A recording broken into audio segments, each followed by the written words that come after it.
뉴스 시작합니다. 저는 동정민입니다. 길고 긴 터널에 끝이 보이는 것 같습니다.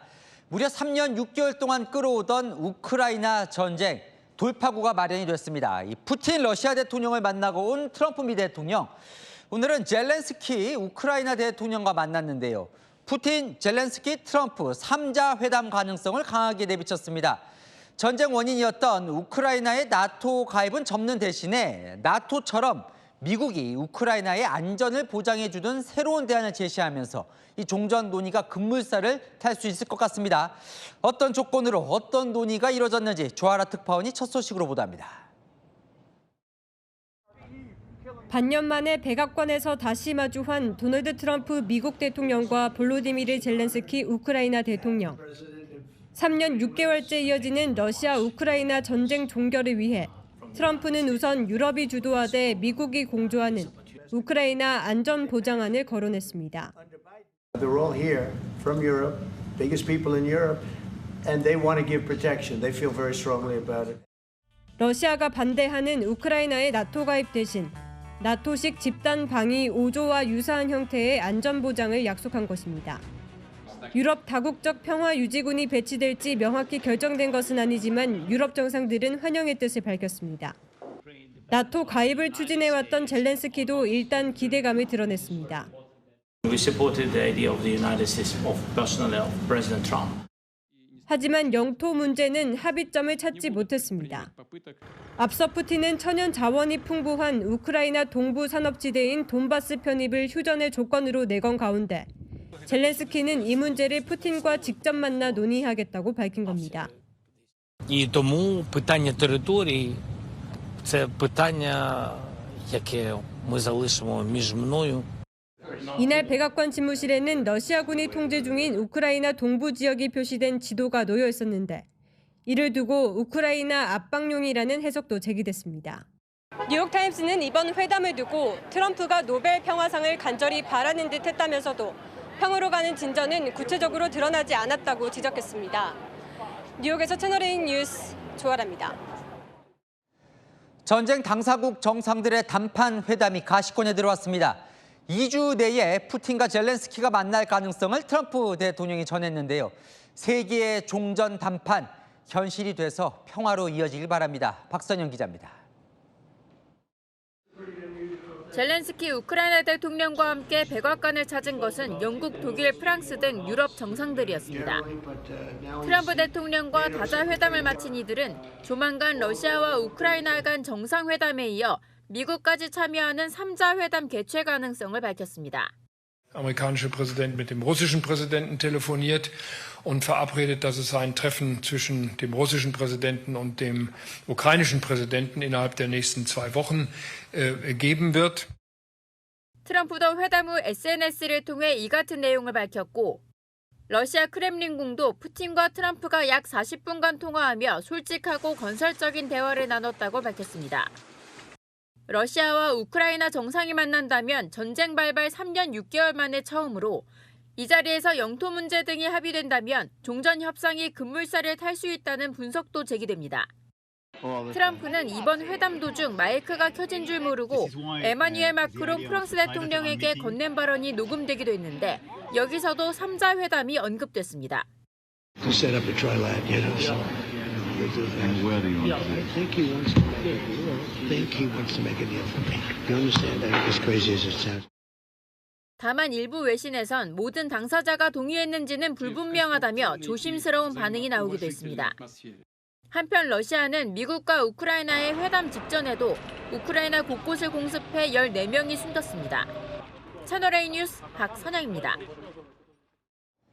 6개월 만에 다시 만난 트럼프와 젤렌스키 대통령. 분위기가 180도 달라졌습니다. 면박 주고 반박하고 싸늘했던 그때와 달리 다정했고 화기애애했고 격식도 차렸습니다. 장하연 기자입니다. 6개월 만의 재회는 첫 순간부터 달랐습니다. 백악관에 도착한 볼로디미르 젤렌스키 우크라이나 대통령에게 도널드 트럼프 미국 대통령이 웃으며 어깨에 다정하게 손을 올렸습니다. 군복을 입었다며 만나자마자 복장 지적을 받았던 6개월 전과는 180도 다른 분위기입니다. 젤렌스키 역시 이번엔 군복이 아닌 검은색 재킷과 셔츠를 입어 정상회담 격식을 갖췄다는 칭찬을 받았습니다. Why don't you wear a suit? Do you own a suit? A lot of Americans have problems with you not respecting the dignity of this office. I will wear a costume after this war will finish. You look fabulous in that suit. I said You look good. I said the same thing. Yeah, Isn't that good. nice? That's the one that attacked you last time. See, now it's... 젤렌스키도 작심한 듯 트럼프 띄우기에 나섰습니다. Thank you so much, Mr. President. If I can, first of all, thank you for invitation and thank you very much for your efforts, personal efforts to stop killings and stop this war. Thank you. 워싱턴 포스트 등 외신들은 젤렌스키가 회담 모두 발언 4분 30초 동안 트럼프에게 감사하다는 말을 11번이나 썼다고 보도했습니다. 트럼프도 젤렌스키의 팔을 치며 친근함을 보였고 회담 말미에는 먼저 나서 우크라이나 대통령을 모셔 영광이다라는 말까지 했습니다. 특히 6개월 전 감사할 줄 모른다며 젤렌스키를 거칠게 몰아붙였던 제이디 벤스 부통령도 이번엔 조용히 자리를 지켰습니다. 현지 외신들은 종전 협상을 조속히 마무리하려는 트럼프와 미국의 안보 확약이 필요한 젤렌스키의 이해관계가 맞은 결과라는 해석을 내놓고 있습니다. 채널A 뉴스 장하연입니다. 다음 소식입니다. 한덕수 전 국무총리에 대한 구속영장 청구 가능성이 높아졌습니다. 내란 특검이 오늘 소환 조사를 진행 중인데 이 특검은 한 전 총리 탄핵을 기각했던 헌법재판소 판단 때와는 상황이 많이 달라졌다고 보고 있습니다. 내란이 깊이 가담했다는 거죠. 자, 이미 구속된 이상민 전 장관은 단전 단수 지시로 오늘 기소됐습니다. 김호영 기자입니다. 한덕수 전 국무총리가 특검 사무실로 출석합니다. 여전히 내란에 가담하거나 동조하지 않으셨다는 입장이신가요? 고생 많으십니다.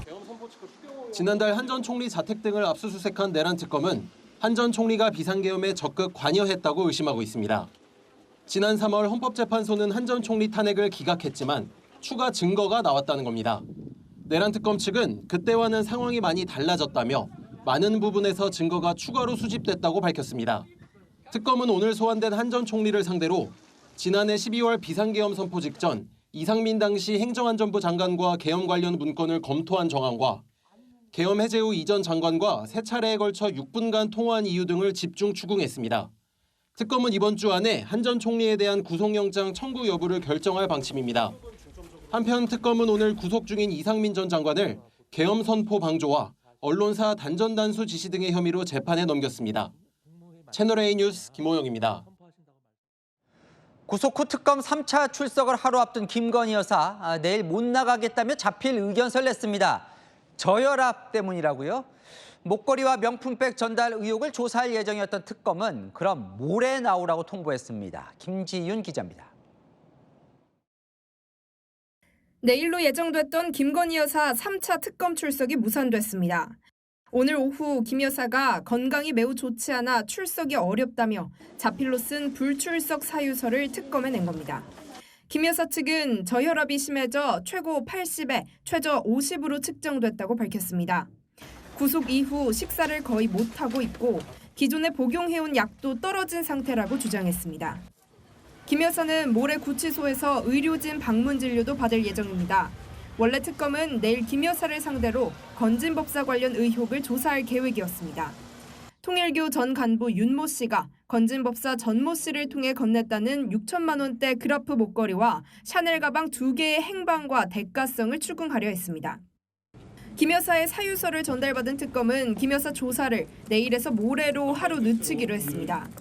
특검은 오늘 건진법사 전모 씨에 대해 알선수재와 정치자금법 위반 혐의로 구속영장을 청구했습니다. 앞서 서울 남부지검이 정치자금법 위반 혐의로 청구했던 전 씨 구속영장은 2차례 기각됐습니다. 한편 정성호 법무부 장관은 지난해 전 씨 압수수색 과정에서 발견한 1억 6천여만 원을 포장한 관봉권 포장지가 검찰에서 분실된 사건에 대해 감찰을 지시했습니다. 한국은행이 공급한 관봉권의 띠지 등에는 취급 지점과 검수관 도장이 찍혀 있어 자금 추적의 단서로 알려져 있습니다. 하지만 검찰 직원 실수로 유실된 사실이 알려져 증거물 분실 논란이 일었습니다.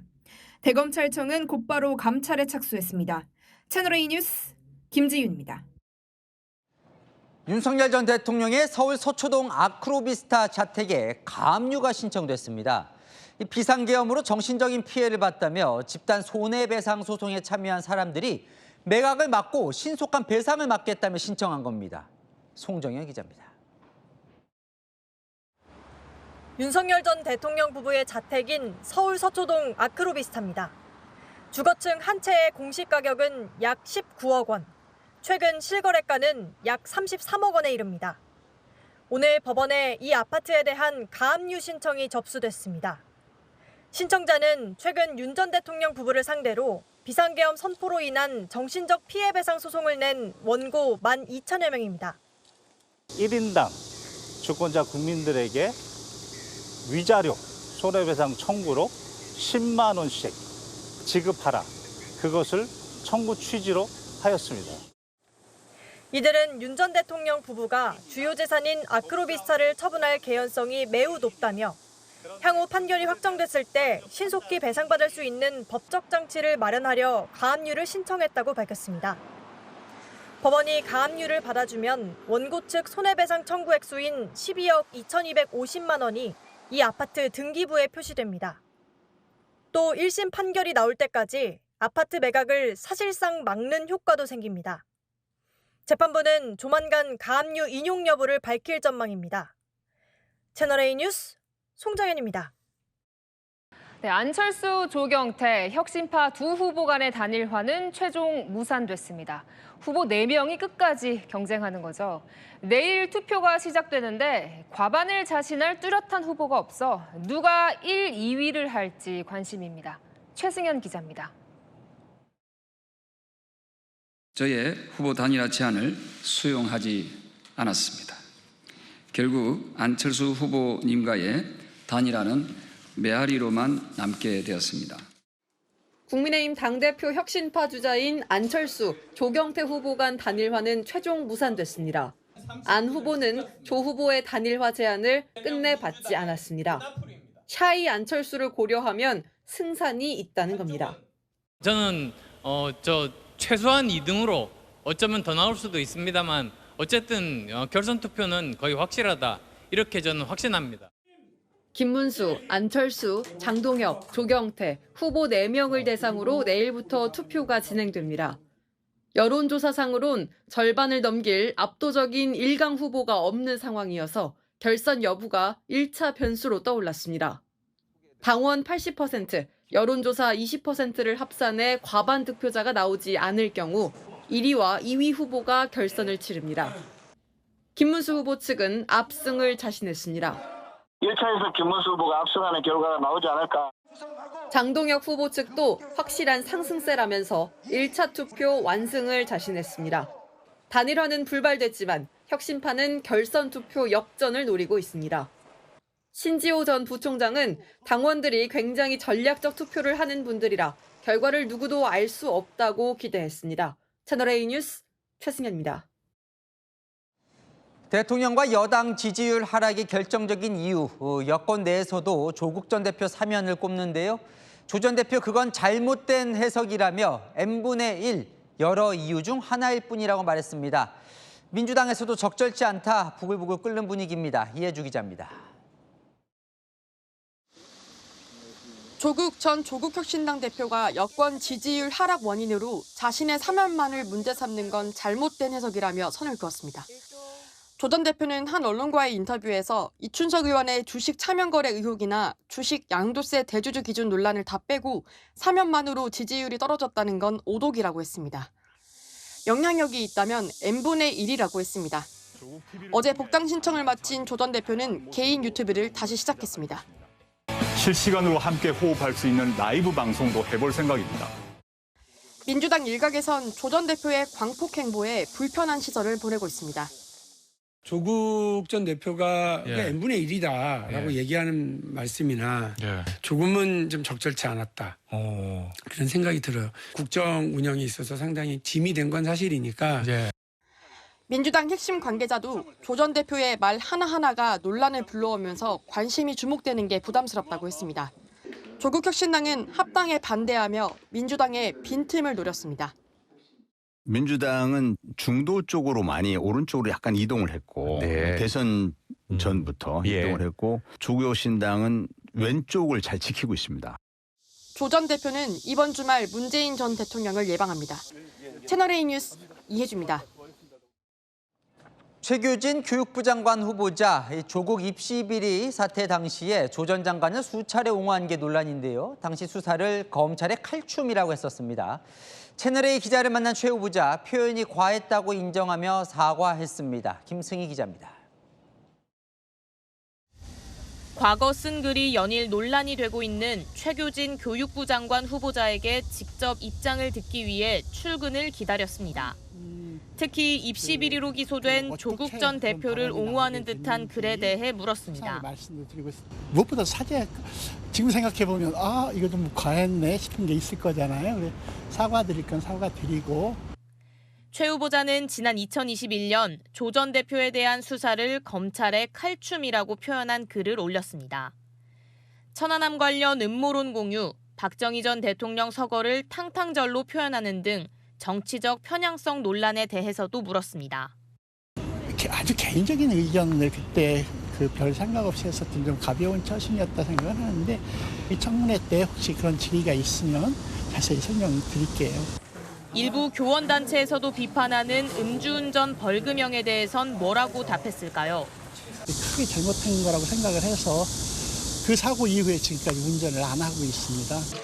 국민의힘은 정치적으로 편향된 최 후보자는 교육수장의 자격이 없다며 지명 철회를 요구했습니다. 채널A 뉴스 김승희입니다. 여권 지지율이 급락한 이유, 광복절 특별 사면 그리고 강성 행보 등이 원인으로 꼽히죠. 오늘 국무총리와 대통령 비서실장이 동시에 구원 투수로 등판했습니다. 우리는 중도 실용 정부다. 초심을 강조하면서 검찰 개혁도 사실상 속도 조절에 나섰습니다. 이준성 기자입니다. 이재명 정부의 투톱 김민석 국무총리와 강훈식 대통령 비서실장. 대통령 지지율이 2주 연속 하락으로 최저치를 기록한 다음 날 각자 기자간담회를 열었습니다. 두 사람 모두 국민 공감대를 강조하며 강경 일변도의 여당 검찰개혁 속도전에 제동을 걸었습니다. 엉성하게 간다라는 생각이 드시지 않도록 꼼꼼하게 가는 것이 좋기 때문에 조율할 시간을 충분하게 갖는 것이 좋겠다고. 강 실장도 검찰개혁은 한 번에 제대로 해야 한다며 신중, 꼼꼼, 정확을 강조했습니다. 최근 여당의 협치 무시 논란, 법여권 인사 대거 사면 논란 등을 의식한 듯 대선 때 강조했던 성장과 중도, 실용을 다시 꺼내들었습니다. 중도 실용 또는 실용의 관점에서 민생과 경제를 살려라 라는 두 가지 명확한 요구를 주셨다고 성과로 답하고 또 성과로 국민들에게 말씀드릴 수 있도록. 강 실장은 실용적 시장주의 정부로서 성장의 기회와 동력이 만들어질 수 있도록 기업을 적극 지원하겠다고 밝혔습니다. 강 실장은 국민들이 빚내서 경제 살리냐고 많이 비판하는데 그런 것을 검토할 수밖에 없는 상황이라며 국채 발행도 시사했습니다. 부동산 공급 대책을 조속히 발표하겠다고 했고 청와대 이전은 올해 안에 하겠다고도 했습니다. 채널A 뉴스 이준성입니다. 안 기자, 정치부 정현주 기자 나와 있습니다. 조국 전 대표 사면 이슈가 좀 가라앉지를 않고 있는데 이 조 전 대표가 비판 여론에 피하지 않고 있어요. 네, 조국 전 대표 출소 이후 연일 인터뷰와 공개 행보로 민감한 질문에 답을 하고 있습니다. 그 답이 논란을 낳고 있고요. 본인 사면이 대통령에게 부담이 된 것 아니냐 질문에 이렇게 말하고 있습니다. 저의 사면도 영향이 있었겠죠. 한 n분의 1 정도의 영향이라고 저는 보입니다. n분의 1 정도다. 이게 귀에 확 꽂히긴 해요. 네, n분의 1 정도. 그러니까 과도하게 책임을 떠넘기지 말라는 건데요. 이춘석 의원과 양도소득세 대주주 기준 혼선, 이런 책임도 있다는 겁니다. 앞서 보셨지만 여당은 부글부글합니다. 본인 때문에 난리인데 그게 할 소리냐고요. 어쨌건 뭔가 가만히 있기보다는 말을 하는데 그게 또 지금 논란을 낳고 있는 것 같습니다. 네, 그렇죠. 이 말도 또 논란입니다. 2030 세대에 불공정 비판 여론이 많은데 사과를 하지 않냐고 물어보면 이렇게 말을 합니다. 몇 번의 사과를 한다고 2030이 마음을 열겠습니까? 그러지 않을 거라 봅니다. 이미 여러 차례 사과를 했는데 2030이 받아주질 않으니 굳이 더 하지 않고 앞으로 잘하겠다는 취지입니다. 하지만 당장 언제 제대로 사과했냐? 아직도 문서 위조, 입시 비리 인정도 안 하고 있는 것 아니냐? 반박이 나오고 있습니다. 전직 민주당 의원도 이렇게 말합니다. 사과를 하면 화해를 할지 용서를 할지는 2030 세대가 판단할 일이지 10번, 20번이라도 사과하고 민심을 돌리려 하는 게 정치인의 자세 아니냐고요. 야권은 맹공을 퍼붓고 있습니다. 전혀 뉘우침이나 반성이 없다. 전형적인 가해자 논리라고요. 출소하면 좀 조용히 지낼 거란 관측도 있었는데 오늘만 해도 엄청 광폭 행보를 하더라고요. 네, 야당은 최소한의 자숙도 없다고 비판을 하고 있습니다. 윤희숙 전 의원 반성 이전에 본인의 죄가 유죄라는 것도 인정을 안 하고 있다고 했는데요. 출소하자마자 SNS에는 만평 공유를 포함해 글을 쏟아내고 있고요. 유튜브로 본인 채널도 내고 언론 인터뷰도 쉴 틈 없이 하고 있습니다. 조국혁신당 관계자는 본인 의지라고 하더라고요. 자, 이걸 바라보는 여권, 일단 겉으로는 조용해요. 예. 네, 겉으로는 조용하지만 속은 부글부글합니다. 한 민주당 지도부 의원은 대통령 결단이라 공개 발언을 자제하고 있지만 솔직히 자숙할 줄 알았다고 당황해했고, 다른 의원은 광복절에 풀려났다고 독립운동 투사로 착각하는 거 아니냐 답답해하더라고요. 대통령실이나 민주당이나 사면 국면 이걸 넘어가려고 되게 안간힘을 쓰고 있는데요. 오늘 강훈식 비서실장, 김민석 총리 동시에 출격해서 기자간담회도 열고 민심 달래기에 나서고 있는데 조국 전 대표가 계속 등장하면서 이슈가 가라앉질 않자 답답해하고 있습니다. 이 상황을 잘 표현한 한마디가 있는데요. 민주당 입장에선 마음에 안 드는 사이라고요. 조국 전 대표뿐만 아니라 혁신당 전체의 목소리가 커진 분위기예요. 네, 조국 전 대표가 석방된 이후 혁신당은 더 공격적으로 민주당 틈을 파고들고 있습니다. 중도로 가는 민주당 대신 왼쪽 운동을 책임지겠다, 운동장을 책임지겠다. 또 호남에서 경쟁하자 민주당이 소홀히 하는 대구 경북 TK도 신경 쓰겠다고 하고요. 민주당과 차별화는 없을 거라고 말은 하지만 민주당 표를 뺏어오겠다는 걸 숨기지는 않는 거죠. 비판 여론의 내부 견제까지 민주당이 조국 사면의 대가를 혹독하게 치르는 모양새입니다. 네, 한은 기자 정현주 기자였습니다. 한미 정상회담 엿새를 앞두고 이재명 대통령이 순방길에 동행하는 기업 총수들을 불렀습니다. 대미 투자를 독려하면서 원팀을 강조했는데요. 하지만 요즘 기업들 고민이 있습니다. 바로 노란봉투법인데요. 대통령도 여당도 이 노란봉투법은 예정대로 처리할 수밖에 없다. 수정은 안 된다는 뜻을 명확히 했습니다. 박지한 기자입니다. 4대 그룹 총수 등 다음 주 미국 순방에 동행하는 기업인들과 마주 앉은 이재명 대통령. 한미 정상회담의 경제 성과와 대미 투자 계획을 논의했습니다. 이 대통령은 참석자들에게 현장에서 실질적인 성과를 많이 만들어달라고 당부했습니다. 같은 시각 800여 개 미국 기업을 회원사로 둔 주한 미국 상공회의소 암참 회장은 민주당을 찾았습니다. 노조의 불법 파업에 대한 기업의 손해배상 청구를 제약하는 노란봉투법 처리를 앞두고 우려를 전달하기 위해서입니다. In this regard, we are concerned that the passage of the Yellow Envelope Act in the National Assembly could affect Korea's reputation as a regional hub for multinational companies. 이어진 비공개 면담에서 미국 기업들의 우려를 낳고 있다고 전했지만 민주당은 더 이상 수정은 없다며 절차대로 처리하겠다는 입장을 전했습니다. 이 대통령도 노란봉투법 관철 의지를 분명히 했습니다. 세계적 수준에서 노동자라던가 혹은 상법 수준에 있어서 맞춰야 될 부분들은 원칙적으로 지켜야 될 부분들이 있고.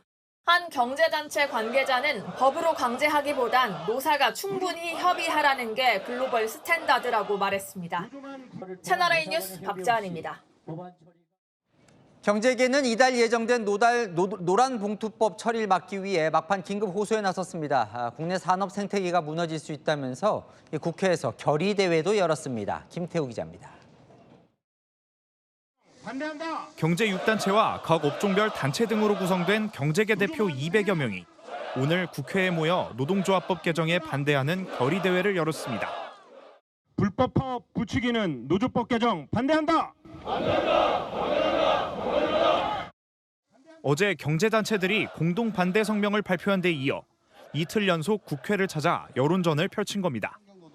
경제계는 국회가 노동계의 요구만을 반영해 법안 개정을 강행한다고 비판했습니다.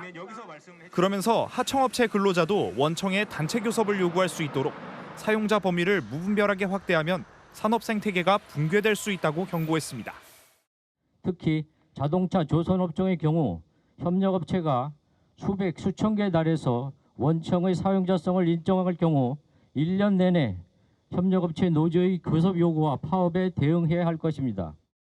또 노동쟁의 대상의 사업 경영상 결정까지 포함할 경우 국내 기업은 글로벌 경쟁에서 살아남을 수 없다고 주장했습니다. 중소기업계도 김영훈 고용노동부 장관과의 간담회에서 우려를 표명하며 법안 개정을 1년 이상 유예해달라고 요청했습니다. 채널A 뉴스 김태우입니다. 네, 산재 사망 사고는 직보하라고 대통령이 지시한 지 얼마 지나지 않았는데 무궁화호 선로 옆에서 일하던 근로자들이 열차에 치였습니다. 2명이 숨지고 5명이 다쳤습니다. 배유미 기자가 취재했습니다. 안전모를 쓴 사람들이 선로 옆길을 따라 걸어갑니다. 선로 시설물 안전점검에 나선 코레일과 외부업체 소속 작업자 7명입니다. 이들이 무궁화호에 치이는 사고가 난 건 오전 10시 50분쯤. 외부업체 직원 2명이 숨지고 5명이 중경상을 입었습니다. 열차에 타고 있던 승객 89명은 다치지 않았습니다. 작업자들이 레일 옆을 걸어 점검 위치로 이동하던 중 뒤에서 달려오던 열차에 사고를 당한 걸로 추정됩니다. 이들은 열차가 운행 중인 상황에서 역장 승인을 받아 작업하는 상례 작업 도중 변을 당한 것으로 파악됐습니다. 하지만 작업 승인이 난 지 불과 7분 만에 사고가 났습니다. 노반이 있었지만 자갈 도상을 밟고 지나간 걸로 저희는 추정하고 있습니다. 사고 당시 코레일 직원에겐 열차 감지 앱이 설치된 작업용 휴대전화가 있었지만 사고를 막진 못했습니다. 사고로 다친 작업자는 경찰 조사에서 열차 접근 감시 장치가 울렸지만 열차가 보이지 않아 오작동으로 생각했다고 진술한 걸로 알려집니다. 사고가 난 무궁화호는 전기로 구동되는 전동차여서 일반 디젤 기관차보다 소음이 적습니다. 작업자들이 열차 접근을 알지 못했을 가능성도 제기됩니다. 기차가 전기차라 가지고 소리가 별로 안 난다고 들었습니다. 그래가지고 피해자분들이 인지를 잘 하지 못했나 하는 그런 추측을 하고 있습니다. 고용부는 전담 수사팀을 꾸리고 산업안전보건법과 중대재해처벌법 위반 여부 등에 대해 엄정히 수사하겠다고 밝혔습니다. 이재명 대통령에게도 이번 사고가 직보된 걸로 알려집니다. 채널A 뉴스 배유미입니다. 네, 고속도로에 쏟아진 플라스틱 알갱이에 차량이 미끄러져 화물차를 들이받았습니다. 운전자는 결국 숨졌는데요. 참사의 원인이 된 플라스틱 알갱이 화물차가 떨어뜨린 거였습니다. 홍진우 기자입니다. 비상등을 켠 채 갓길에 서 있는 25톤 화물차. 주변 도로가 눈이 내린 듯 하얗습니다. 1차로를 달리던 SUV 차량이 갑자기 미끄러지며 화물차 뒤를 들이받습니다. 사고 충격에 크게 부서진 SUV 차량엔 흰색 알갱이가 가득합니다. 119 대원들이 장비를 동원한 끝에 문을 부수고 안에 갇혀있던 운전자를 구조합니다. 조심, 파편 조심. 사고가 난 건 새벽 5시 40분쯤 40대 SUV 차량 운전자는 병원으로 옮겨졌지만 끝내 숨졌습니다. 화물차에 실려있던 적재물이 도로에 쏟아진 게 화근이 됐습니다. 화물차는 플라스틱 알갱이를 가득 싣고 있었는데요. 갑자기 플라스틱 알갱이를 담은 500kg짜리 마대자루 한 개가 도로에 떨어졌습니다. 50대 화물차 운전자는 플라스틱 알갱이가 떨어진 걸 알고 갓길에 차를 세웠는데 뒤따라오던 차량이 플라스틱 알갱이에 미끄러진 겁니다. 당시 쌀알 만한 크기의 플라스틱 알갱이들이 50m 도로 구간을 뒤덮은 것으로 파악됐습니다. 플라스틱 원재료 재료가 장구슬처럼 잔잔한 거이기 때문에 눈처럼 미끌리듯이 미끄러진 것 같습니다. 이게. 경찰은 화물차 운전자를 입건하고 화물을 제대로 적재했는지 등 사고 경위를 조사하고 있습니다. 최근 5년간 고속도로에서 발생한 낙하물 사고는 245건으로 2명이 숨지고 20명이 다쳤습니다. 채널A 뉴스 홍진우입니다. 네, 얼마 전 아파트 화재가 전동 스쿠터 배터리에서 시작됐을 가능성 전해드렸죠. 비슷한 화재가 또 발생했습니다. 이번에는 집안에서 충전하던 캠핑용 배터리가 화재의 원인으로 지목되고 있는데요. 오세정 기자가 취재했습니다. 현관문이 열리자 매캐한 연기가 복도로 쏟아져 나옵니다. 소방관들이 손전등을 비추며 주민 대피를 돕습니다. 오늘 새벽 경기 동두천시 아파트 1층에서 불이 나 주민 등 43명이 대피하고 6명이 연기를 마셔 병원으로 옮겨졌습니다. 불이 난 현장에는 창문이 깨진 채 그대로 남아있고요. 아파트 앞에는 통제선이 설치돼 있습니다. 소방당국은 집안에서 충전 중이던 캠핑용 리튬 배터리에서 불이 난 걸로 보고 있습니다. 펑이 꽤 크게 났습니다. 현장에서 발견된 배터리는 몇 시간이나 수조에 담궜다 꺼냈는데도 연기가 나는 등 열폭주 의심 증세를 보였습니다. 그제 서울 마포구 아파트 화재도 방에서 충전 중인 배터리 폭발이 원인으로 추정됩니다. 지난 5년간 리튬이온 배터리 화재는 700건 가까이 발생했는데 전동 킥보드, 전기자전거 배터리 화재가 대부분입니다. 실내 충전 중 화재가 빈발하자 외부 충전 공간이 필요하다는 지적도 나옵니다. 전용 충전존을 만들고 직사광선을 피하도록 한과 동시에 과충전 방지 시설을 갖추는 것이 필요합니다. 실내 충전이 불가피하다면 자거나 외출할 때는 충전을 피하고 충전이 완료되면 전원에서 분리해 과충전을 막아야 합니다. 또 리튬 배터리 전용 소화기를 구비하면 화재가 났을 때 초동 진화가 가능합니다. 채널A 뉴스 오세정입니다. 아르바이트를 하던 20대 대학생이 가게 사장의 딸을 성추행했습니다. 피해자는 당시 만 13살도 안 된 미성년자였습니다. 임종민 기자가 단독 보도합니다. 매장 안으로 남녀가 함께 들어옵니다. 20대 남성이 여성을 뒤에서 껴안으려 하자 10대 여성이 잠시 자리를 피합니다. 남성은 돌아온 여성의 목과 등을 만지는가 하면 옷 속으로도 손을 뻗습니다. 이 가게에서 아르바이트를 하는 20대 대학생이 당시 만 12세였던 가게 사장의 딸에게 신체 접촉을 하는 모습입니다. 지난 2월 가게 사장은 딸이 남성에게 여러 차례 성추행을 당했다며 경찰에 신고했습니다. 그 친구가 아기를 만진다고 합니다. 그 사람을 보고 싶지도 않고 너무 싫은데 엄마는 아무것도 모르니까 그게 너무 괴롭더래요. 경찰 조사에서 남성은 영상 속 행동에 대해 고의는 없었지만 충분히 오해받을 만했다고 진술한 걸로 전해졌습니다. 하지만 신고 내용에 포함된 다른 성추행 혐의는 부인한 걸로 알려졌습니다. 경찰은 13세 미만 미성년자 강제추행 혐의가 인정된다고 보고 처벌 의견으로 사건을 검찰에 넘길 예정입니다. 13세 미만 아동에 대한 성범죄는 동의 여부와 상관없이 처벌 대상입니다.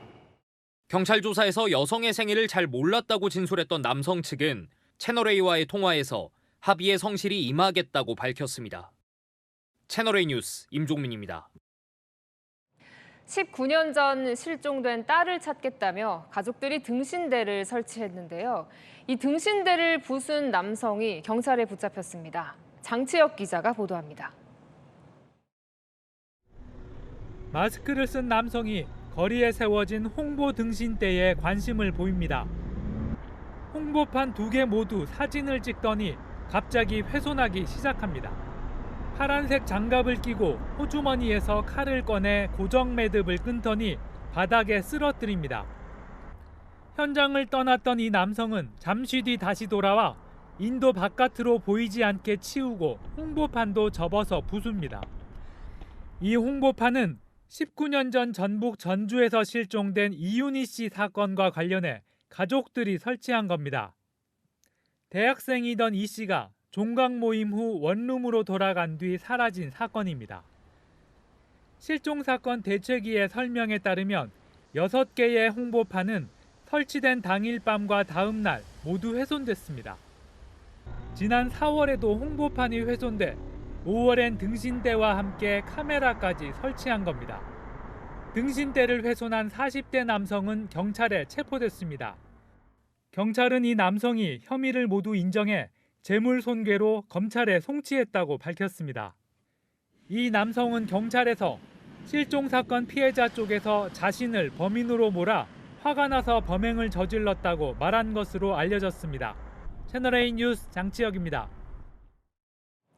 네, 가게 홍보를 위해 설치한 전광판, 고장난 줄 알고 돈 들여 수리했는데 알고 보니 사기였습니다.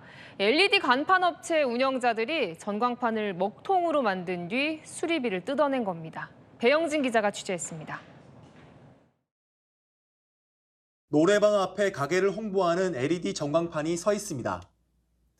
트럭이 다가오더니 운전석에 있던 남성이 창문을 열고 리모컨을 누릅니다.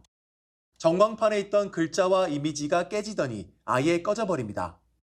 30대 남성 A씨 등 2명은 지난 4월부터 부산 일대를 돌며 외부 LED 전광판이 설치된 곳을 노렸습니다. 전광판을 고장난 것처럼 만든 뒤 가게에 찾아가 고장났다고 업주를 속였습니다.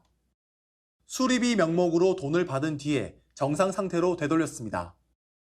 피해를 본 가게는 5곳. 당장 영업을 해야 하는 업주들은 어쩔 수 없이 수리를 맡겼습니다. 알고 보니 이들은 LED 간판 업체 운영자들로 사기극을 벌이는데 리모컨 하나면 충분했습니다. LED 전광판은 주파수가 동일해 리모컨 하나로 모두 조작이 가능한 점을 악용한 겁니다. 하지만 리모컨 조작하는 모습을 수상히 여긴 시민의 신고로 벌미가 잡혔습니다. 신고가 됐어요. 재물손괴로. 이상하다 해서 좀 이렇게 심도 있게 수사를 좀 오래 했죠. 고장났네요라고 알려주는 척하면서 자기들이 또 뭐 수리한 그런 개념이었죠. 경찰은 이들을 사기 등의 혐의로 검찰에 넘겼습니다. LED 전광판은 제작업체 등과 상관없이 리모컨으로 조작이 가능하다며 유사 범죄에 주의할 것을 당부했습니다. 채널A 뉴스 배영진입니다. 네, 경찰 임용 10주년을 맞아 동기 모임을 하던 경찰관들이 도와달라는 외침에 식사 중 급히 달려나갔습니다. 의식을 잃은 시민을 현장에서 구조한 건데요. 최다희 기자가 보도합니다. 거수경례를 하며 식당으로 들어오는 남성. 먼저 온 일행들과 악수를 하며 반가워합니다. 식사를 하던 중에 한 여성이 급히 달려와 도움을 청하자 남성들이 자리를 박차고 일어나 뛰어나갑니다. 이들이 도착한 곳에는 60대 남성이 의식을 잃고 쓰러져 있었습니다. 즉시 119에 신고를 하고 심폐소생술에 나섰습니다. 일행 중 한 명은 가까운 지하철역으로 달려가 심장 자동 충격기를 가지고 옵니다. 다행히 60대 남성은 구급차가 도착하기 전 의식을 되찾았고 병원 치료를 받은 뒤 건강을 회복했습니다. 쓰러진 남성을 돌본 이들은 모두 경찰관으로 이날 경찰 임용 10주년을 기념해 저녁 식사 중이었습니다. 5명이 다 앉은 지는 한 5분 내지 10분 만에 쓰러지셔서 도움을 요청받았어요. 경찰관들의 발빠른 대처가 시민의 생명을 구했습니다. 채널A 뉴스 최다희입니다. 수억 원의 명품 시계부터 식용 뱀까지 몰래 들여오는 물건들을 적발하고 보관하는 공항 세관 창고. 현장 카메라 강태현 기자가 그 문을 열어봤습니다. 공항에 있는 사람도개도 분주한 이유, 둘 중 하나 때문입니다. 갖고 오면 안 되는 걸 가져왔거나 세금 납부 등 반입 절차를 지키지 않은 물건이 있거나 둘 중 하나라도 어기면 오는 곳, 지금 그곳에 문을 엽니다. 일단 냄새가 심상치 않습니다. 이 냄새가 근데 여기서 나는 건가요? 이게 썩고 있어요. 뭐예요 이게? 향채요? 고수와 비슷한 본인들이 뭐 먹겠다고 가져오시는데 5kg 넘게 들여오다 걸렸는데 찾아가지를 않아 썩고 있는 겁니다. 이곳에 유치된 물품은 14,000여 점, 하루에 800kg씩 추가로 쏟아져 들어옵니다. 저게 한 사람한테 들어온 담배예요. 아 그래요? 언제쯤 저렇게 들어온 거예요? 8월 16일? 혼자서 저걸 대단하다 진짜. 142kg, 5,600갑이 넘는 담배를 혼자 들여왔는데 찾아가려면 보루당 약 3만 원의 세금을 내야 합니다. 창고 안에 또 다른 방은 왜 있을까요? 여기는 명품방입니다. 유치된 물품들 중 가장 고가의 물품이 바로 이 시계입니다. 하나가 수억 원에 달하는데 세금을 내지 않고 들어오려다 붙잡힌 겁니다. 와 진짜 비싼데. 저도 잘 못 보던 브랜드라. 되게 꽤 비싸네. 처음 들어보는데. 다 억대네. 150만 원 상당의 명품 신발과 300만 원대 명품 가방도 주인의 세금 납부를 기다리고 있습니다. 성분을 알 수 없는 중국산 의약품, 인도산 발기부전 치료제도 단골 손님입니다. 정체 불법을 피부전 치료제가 거의 대부분, 절반 이상 대부분이고 중국 불법 약품이 한 40-50%. 영화에서나 보던 일본 돈은 어디에 쓰려고 가져왔을까요? 6cm가 넘고 끝이 뾰족하기 때문에 위험성이 있어요. 냉동고에서 나온 건 얼린 뱀입니다.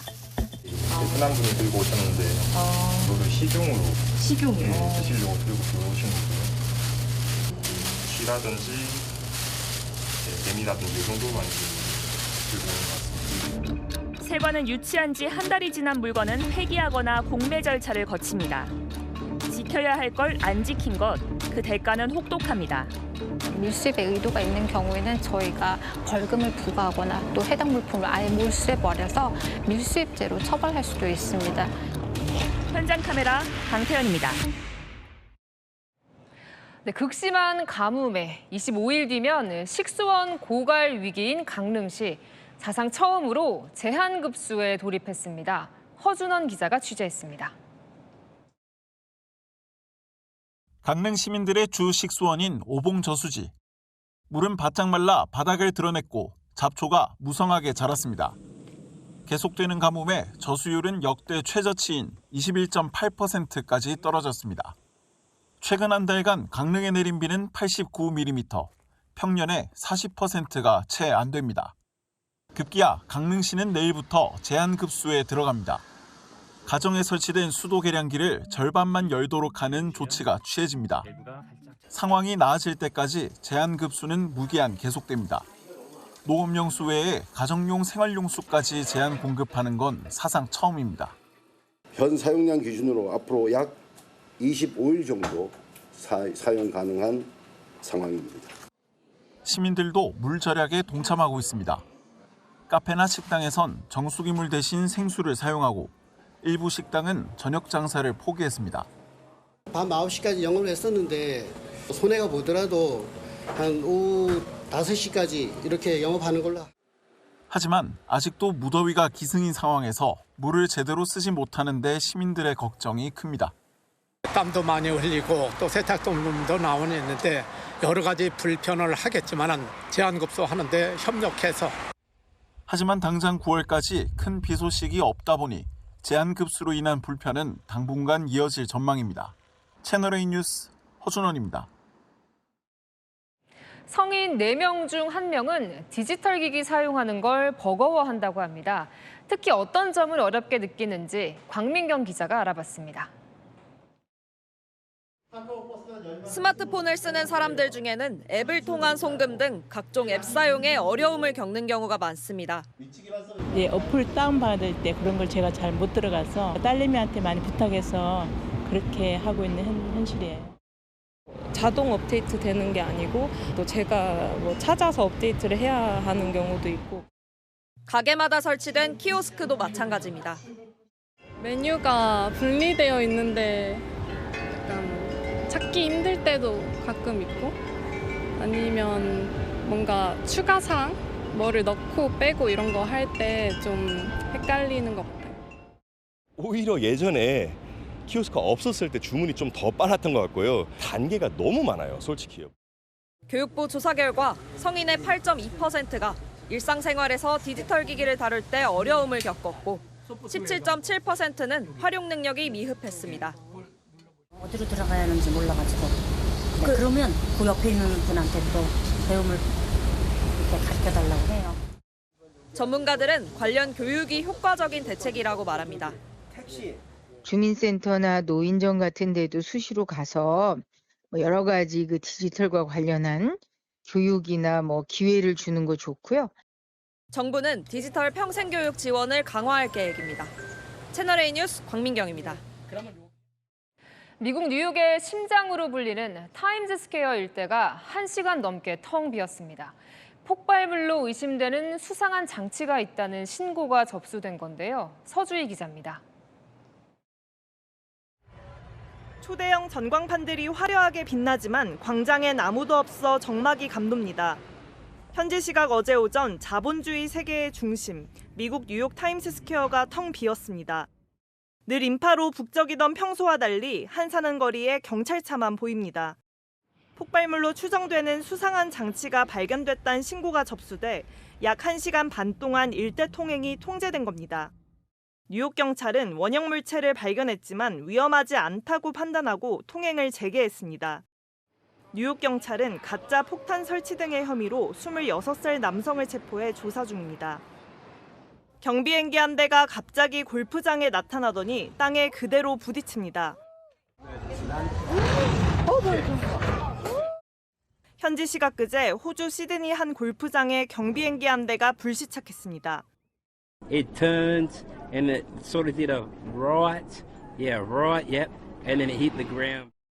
다행히 탑승자 2명은 경상을 입은 것으로 알려진 가운데 호주 당국은 비행 훈련 중 엔진 동력을 잃어 사고가 발생했다고 보고 정확한 사고 원인을 조사 중입니다.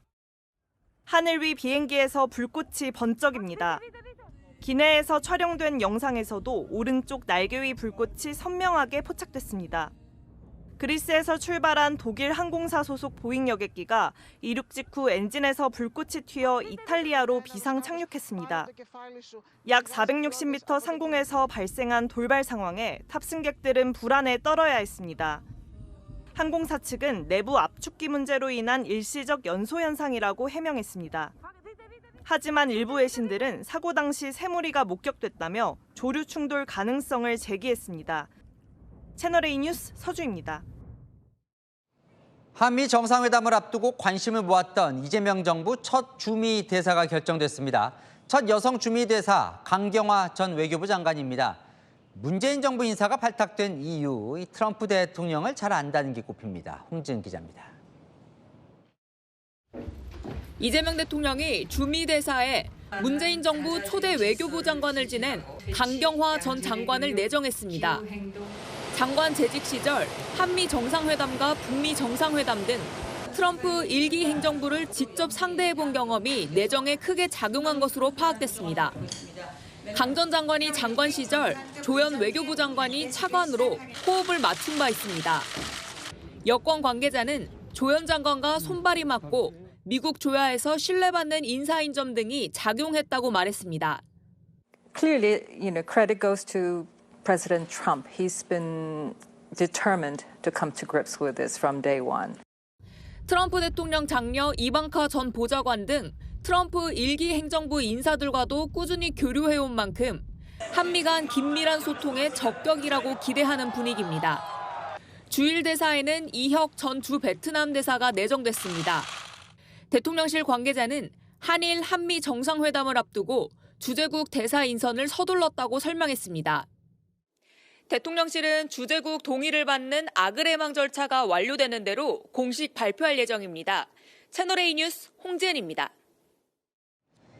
이재명 대통령의 측근 김용 전 부원장이 내일 오전 석방됩니다. 대선 자금 명목으로 6억 원대 불법 자금을 받은 혐의로 2심까지 징역형 선고받고 구속 중이었는데요. 정치 탄압 피해자라고 주장해온 여당은 석방 결정에 환영했습니다. 유준 기자입니다. 정치자금법 위반 혐의로 구속 중인 김용 전 민주연구원 부원장이 내일 석방됩니다. 오늘 대법원이 김 전 부원장에 대한 보석을 허가한 겁니다. 보석 보증금 5천만 원을 내고 주거지 제한과 3일 이상 여행 시 법원 허가를 받으라는 조건이 달렸습니다. 대법원은 이번 달 6개월 구속 만기가 임박한 점을 감안해 보석을 허가한 걸로 알려졌습니다. 김 전 부원장은 1심과 2심 재판 도중에도 보석으로 풀려난 이력이 있습니다. 지난 2021년 이재명 대통령 대선 경선 자금 명목으로 대장동 민간업자에게 8억 7천여만 원을 받은 혐의로 재판에 넘겨졌고 1, 2심 모두 6억 원을 직접 받았다고 보고 징역 5년의 실형을 선고했습니다. 하지만 민주당은 김 전 부원장이 정치 탄압 피해자라고 주장해왔습니다. 이재명 죽이기 정치 탄압 피해자로 고초를 겪고 있는 우리의 동지를 결코 잊어서는 안 됩니다. 김용, 정진상, 이화영. 김 전 부원장은 내일 오전 출소해 불구속 상태로 대법원 판결을 기다리게 됐습니다. 채널A 뉴스 유주은입니다. 성혜랑 기자와 여랑야랑 시작합니다. 첫 번째 주제 보겠습니다. 국민의힘 후보들 마지막 토론회가 빛이 났을까요? 네, 빛이 바랜 토론회였습니다. 이 마지막 토론회인 만큼 이 각자의 강력한 무기를 들고 왔는데요. 당황하는 모습들이 연이어 연출됐습니다. 열심히 싸워온 분에 대해서는 전한길 씨는 열심히 싸워온 분입니다. 공천을 줄 수 있다고 생각합니다. 친한계, 친길계를 넘나드는 기회주의자란 말을 듣고 있는데 네, 그럼 선수가 높은 다른 후보들은 어땠어요? 아니요, 다 선들도요. 이 뼈아픈 지적에 또 최근 악영까지 모두 소환이 됐습니다. 6선으로 당내 지금 최다선이신데 누구십니까? 글쎄 어느 분이 말씀하신지 모르겠지만 한 사람과 사돈을 맺어야 한다면 누구랑 맺으시겠습니까? 1번 하남자라고 공격했던 권성동 의원, 2번 안초딩이라고 놀렸던 홍준표 전 시장. 굉장히 장난기가 있는 예상 밖의 지점에서 허점이 드러난 후보도 있었는데요. K-팝 데몬 헌터스라고 선풍적인 인기를 혹시 내용 모르십니까? 잘 모르겠습니다. 뭐 저하고 같이도 좀 보고 이렇게 하면 네, 다음 주에 보겠습니다. 자, 문 밖에 전한길 씨 보이는데요. 구차한 뭘까요? 구걸을 하고 있다는 비판이 나왔습니다. 국민의힘 이 전한길 씨에게 전당대회 입장 못하도록 했죠. 애타는 전 씨 급하게 찾은 사람이 있던데요. 오해 살만한 내용 있어가지고 바로 잡아드려야 되는 게 맞을 것 같아가지고 장동희 후보가 되었으면 좋겠다. 저는 언론이기 때문에 누굴 지지 반대 이런 할 수가 없습니다. 제 자그마한 부탁 하나 있는데요. 다가올 8월 20일 전당대회 그때는 저도 좀 들어가게 좀 해주십시오. 김 후보님 뭐 어떻습니까? 제가 답할 성질은 아닙니다. 그래서 안철수 후보가 구차한 구걸이라고 했다면서요? 네, 또 김 후보를 병풍 취급하면서 모노드라마 찍고 갔다 이렇게 비판했는데요. 어르고 달래다가 막판엔 돌변했다면서요. 네, 뭐 김문수 후보도 나설 수 없다 이렇게 답을 하네요. 네, 어디로 튈지 모르는 전 씨 때문에 이 국민의힘 내부에서도 선 긋는 목소리가 점점 커지고 있습니다. 진보 좌파에 김어준을 흉내내려고 하는 것 같은데 그러면은 정당에 입당을 안 해야죠. 유튜브에 집중해라. 언론인을 자처할 거면 국회 출입기자 등록부터 하세요. 그리고 언론인 당적을 왜 가져요? 당장 탈당해야죠. 국민의힘 입구는 봉쇄했지만 나갈 출구는 아직 못 찾는 것 같죠. 네, 하나 더 볼게요. 자, 경제수장이네요. 구윤철 경제부총리인데 언제까지 욕 듣나? 야당이 몰아세웠나 보죠? 아닙니다. 여당인 민주당입니다. 이 정부가 주식 양도세 부과 대상인 대주주의 기준을 못 정하고 있죠. 여당 의원 언제까지 욕먹을 거냐고 몰아붙였습니다. 대주주 10억 때문에 우리 당 지지율이 떨어진다 이런 얘기까지 나오고 세수 때문에 그러신 거예요? 무슨 과세 원칙 때문에 10억을 고집하시는 거예요? 과세, 형평, 효율 뭐 이런 생각을 가지고 이거는 언제까지 여러 가지 들으실 겁니까? 그냥 50억으로 결정하시면 좋을 것 같은데. 오, 50억으로 이렇게 압박을 하네요. 네, 시장 민심이 그만큼 좋지 않으니까요. 시장에 주는 불안정성 이런 것들을 좀 최소화할 필요가 있지 않나. 당은 그러면 건드리지 않는 것이 좋지 않냐라고. 김민석 총리는 여전히 시장 반응 보겠다. 강훈식 비서실장도 시간 갖겠다는 말로 결정 유보했는데요. 혼란이 커지지 않도록 정부의 숙고 결과 너무 늦어지진 않길 바랍니다. 네, 지금까지 현황야랑이었습니다.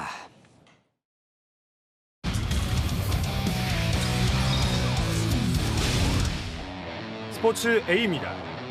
삼성 류지혁의 배트가 중간에서 멈춥니다.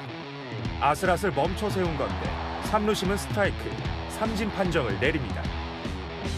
류지혁은 타석을 떠나지 못하고 박진만 감독도 불만을 감추지 못합니다. 바로 이어진 두산 공격. 이번엔 김재환이 방망이를 휘두르다 멈춥니다.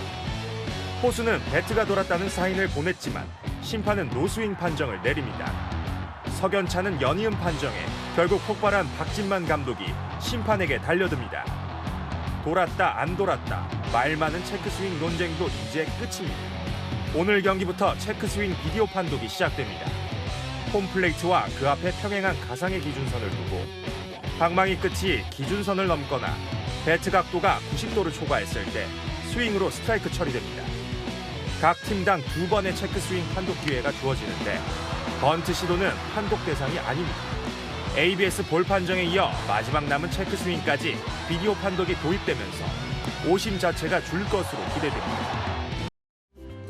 어느덧 8월 하순을 향해 가고 있지만 푹푹 찌는 밤더위는 식을 줄을 모릅니다. 어젯밤 강릉은 30도에 육박하며 초열대야에 버금갔고요. 서울도 나흘 연속 열대야가 이어졌습니다. 비와 소나기도 더위를 식혀주기는커녕 습도만 높이고 있습니다. 현재 강원과 제주 산간을 뺀 전국이 폭염특보고요.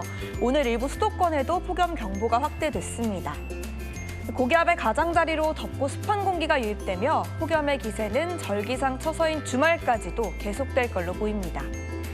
밤사이 서울 26도, 강릉 27도로 도심과 해안에서 열대야가 발생하고요.